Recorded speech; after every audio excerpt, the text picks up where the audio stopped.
ನಿನ್ನ ವೃತ್ತಿ ಧರ್ಮನ ನೀನ್ ನಿಭಾಯಿಸಿದ್ಯಾ. ಇದರಲ್ಲಿ ಕ್ಷಮಿಸುವಂಥದ್ದು ಏನಿದೆಯಮ್ಮ?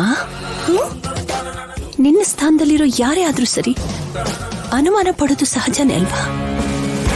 ಇದರಲ್ಲಿ ನಿನ್ನ ತಪ್ಪೇನೂ ಇಲ್ಲಮ್ಮ.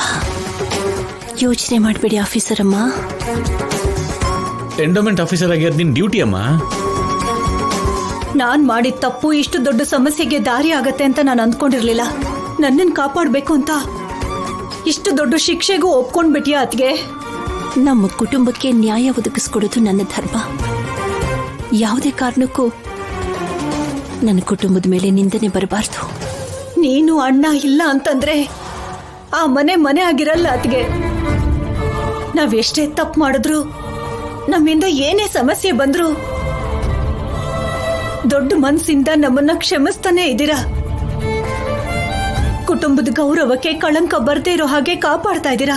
ನನ್ ಮಗನ ಆಶ್ರಯದಲ್ಲಿ ನೀವೆಲ್ಲ ಇರೋದಿಕ್ಕೆ ಎಲ್ರೂ ನೆಮ್ಮದಿಯಾಗಿ ಬದುಕ್ತಾ ಇದ್ದೀರಾ.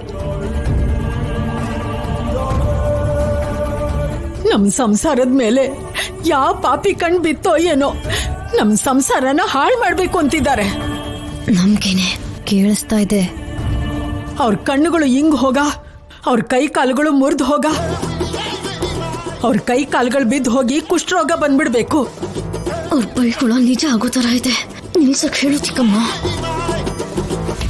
ಅತ್ತೆ ಶಾಪ ಹಾಕಿ ಅವ್ರ ಪಾಪಕ್ಕೆ ಅವ್ರು ಹೋಗ್ತಾರ ಬಿಡು. ನಾವು ಅವ್ರನ್ನ ಕೆಣಕ್ಬಾರ್ದು. ಇಲ್ಲಿ ನೋಡು, ಆ ಪಾಪಿಗಳು ನಾವೇ ಅಲ್ವೇನೆ? ಹೌದು ಕಣೆ. ಆಫೀಸರ್ ಅವ್ರೆ, ಜಾನಕಿ ದುಡ್ಡು ತಗೊಳ್ಳೋದಕ್ಕೆ ದೇವಸ್ಥಾನಕ್ಕೆ ಹೋಗಿದ್ಲು ಅಂತ ಹೇಳಿದ್ಲು. ಆದ್ರೆ ದೇವಸ್ಥಾನದಲ್ಲಿ ಒಡವೆಗಳು ಕಳ್ತನ ಆಗಿದೆ. ಆ ಒಡವೆಗೂ ಅವಳಿಗೂ ಯಾವ ಸಂಬಂಧನೂ ಇಲ್ಲ. ಒಡವೆಗಳ ವಿಷಯದಲ್ಲಿ ನೀವು ತಗೋತಾ ಇರೋ ನಿರ್ಧಾರ ಏನು?